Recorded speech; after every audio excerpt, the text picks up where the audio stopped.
حالت روزہ میں کچھ آنکھ میں گر گیا تو پانی جس سے ہم مار لیتے ہیں تو اس طرح مارنے سے روزہ تو نہیں ٹوٹے گا، تو اس سے روزہ نہیں جائے گا، کیونکہ پانی ذرا موٹا ہوتا ہے، اس کی مطلب یہ آنکھوں میں اترتا نہیں ہے، اور دوران وضو ویسے بھی مطلب جب ہم منہ دھوتے ہیں تو آنکھوں کے اندر پانی جاتا ہی ہے تھوڑا بہت، تو اس سے کوئی فرق نہیں پڑتا اور بعد میں بھی ہو سکتے ہیں۔ تیسرے نے پوچھا شرعی معذور اگر کوئی شخص ہے جو ہارٹ پیشنٹ وغیرہ ہے، وہ پہلے رمضان کے شروع میں فدیہ دے دے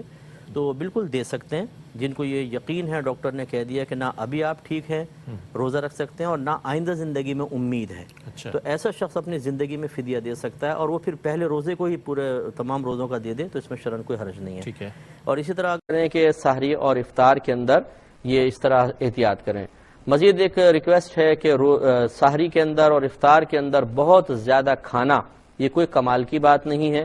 بعض لوگ کہتے ہیں کہ آپ یہ چیز اختیار کر لیں سارا دن روزہ نہیں لگے گا، ترغیبیں بتاتے ہیں، دعائیں بتاتے ہیں، بعض اوقات غذائیں بتاتے ہیں، حالانکہ روزہ تو لگنا ہی افضل ہے۔ جتنا روزہ لگے گا اتنا قہر نفس ہوگا، جتنا قہر نفس ہوگا یعنی نفس پہ قہر نازل ہوگا اتنا یہ مغلوب ہوگا۔ تو ایسے طریقے اختیار کرنا کہ جس سے بھوک لگے ہی نہیں، روزہ محسوس ہی نہ ہو، تو پھر روزے کی مکمل طور پہ افادیت بھی حاصل نہیں ہوگی اور نفس کبھی بھی مغلوب نہیں ہوگا۔ اس لیے دیکھیں آیت شروع میں نے آیت جو پڑھی ہے لعلکم تتقون، تاکہ تم پرہیزگار ہو جاؤ،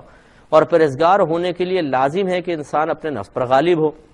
اور جب یہ بھوک لگے گی ہی نہیں تو نفس پہ غالب کیسے ہوں گے؟ اس لیے سحری اور افطار میں تھوڑا تھوڑا کھانے کی کوشش کریں، دن میں کم سے کم سوئیں، اور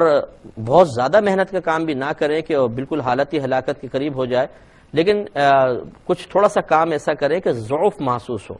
کم سونا اور ضعف کا محسوس ہونا اور بھاری عبادات کا بوجھ اگر ایک مہینے تک دیانت دارانہ طریقے سے ہم اختیار کر لیں، اور سحری اور افطار میں اپنے نفس کی خواہش کے مطابق نہیں بلکہ اللہ تعالیٰ کی رضا کے مطابق اور نبی کریم صلی اللہ علیہ وسلم کی سنت کے مطابق کھائیں پئیں، تو انشاءاللہ اس کے بہترین نتائج عید کے بعد اچھے ظاہر ہو سکتے ہیں۔ لیکن ہم بہرحال نہیں کرتے ہیں اور سمجھتے ہیں کہ شاید 4-5 پراٹھے سحری میں کھا لیں اور افطار کے اندر پورے دسترخوان کو سمیٹ کے پیٹ میں اتار لیں، تو پھر یہ ہے اصل روزے کی روح، اور اس سے روح حاصل نہیں ہوتی۔ پہلی چیز ہے سفر۔ وہ سفر کے جو روزہ چھوڑنے کے لیے عذر ہوتا ہے اس کے لیے 2 شرائط ہیں، بلکہ روزوں کے اعتبار سے 3 شرائط کر لیں۔ نمبر 1، آپ شہر کی حدود سے باہر نکل جائیں۔ نمبر 2، ارادہ یہ ہو کہ کم از کم 92 کلومیٹرز دور جاؤں گا،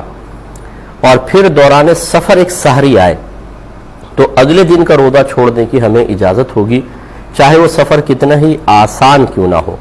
ہاں اگر آپ روزہ رکھ سکتے ہیں تو افضل ہے، بہتر ہے کہ روزہ رکھ لیں، لیکن اگر کوئی روزہ نہ رکھنا چاہے تو وہ گناہگار نہیں ہوگا۔ قرآن مجید میں اللہ تبارک و تعالیٰ نے دوران سفر مطلقاً روزہ چھوڑنے کی اجازت مرحمت فرمائی۔ مطلقاً کا مطلب ہوتا ہے کہ کوئی کنڈیشن نہیں رکھی کہ سفر بہت ہی مشکل محسوس ہو تب چھوڑ سکتے ہو ورنہ نہیں،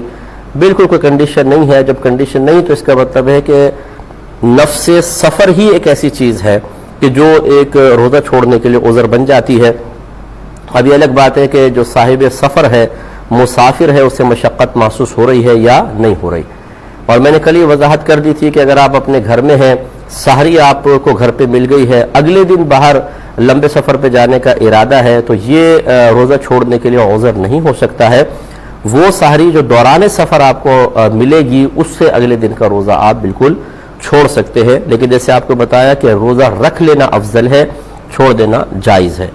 ایک یہ بھائی نے کوشچن کیا کہ حالت روزہ میں اگر وومیٹنگ ہو جاتی ہے تو کیا حکم شرع ہوگا؟ دیکھیں وومیٹنگ میں 3 چیزیں جمع ہوں گی تو روزہ ٹوٹے گا، ایک ان میں سے خارج ہو جائے، ایک بھی نہ ہو تو روزہ نہیں ٹوٹے گا۔ مثلا روزہ یاد ہو، جان بوجھ کر کوئی ایسا عمل کریں کہ جس سے وومیٹنگ ہو، اور وہ پریشر کے ساتھ وومیٹنگ آئے جس کو منہ بھر قے کہتے ہیں۔ اس کا مطلب یہ ہوتا ہے جب وہ آئے تو اس کو آپ روک نہ سکیں، ایک دم اچانک آ جاتی ہے، اور یعنی پریشر کے ساتھ آتی ہے، اس کو کہتے ہیں منہ بھر قے۔ یہ 3 شرطیں جمع ہوں گی تو روزہ ٹوٹے گا، اگر ان میں سے ایک بھی کم ہو تو روزہ نہیں جائے گا۔ مثال کے طور پر روزہ یاد نہیں تھا، جان بوجھ کر عمل کیا اور منہ بھر قے آئی تو پہلی شرط نہیں ہے، روزہ نہیں جائے گا۔ روزہ یاد تھا، جان بوجھ کے عمل نہیں کیا، ویسے بہت زیادہ ہم لوگ کھا لیتے ہیں نا، ٹینکی اوپر تک فل کرتے ہیں تو متلی ہو گئی اور وومیٹنگ ہو گئی بغیر ہمارے کسی عمل اختیار کیے، اور ہے منہ بھر، تو بیچ والی چونکہ شرط گئی، روزہ نہیں جائے گا۔ روزہ یاد ہے اور جان بوجھ کے عمل کیا لیکن منہ بھر قین آئی، تھوڑی سی آئی، ہلکی سی، تو جیسے بعض اوقات ڈکار آ جاتی ہے اور حلق میں مرچیں وغیرہ آ جاتی ہے، تھوڑی بہت منہ میں آ جاتی ہے کوئی چیز، تو اس کو پھینک دینا چاہیے، روزہ اس سے قائم رہے گا۔ تو یہ تینوں شرطیں جمع ہوں گی تو روزہ ٹوٹے گا۔ اب مثال کے طور پہ روزہ یاد ہے اور کسی نے کوئی ایسا عمل کیا جس سے اس کو، یعنی جیسے کوئی مطلب یہ کہ جان بوجھ کر، جیسے بہت زیادہ پیٹ بھر جاتا ہے، طبیعت بہت خراب ہو رہی ہے، تو اس نے جان بوجھ کے ایسا عمل کیا کہ ومیٹنگ آئے اور منہ بھرتی، تو پھر روزہ جائے گا۔ یہ بس ذہن میں رکھیں، 3 شرائط کے ساتھ روزہ جاتا ہے۔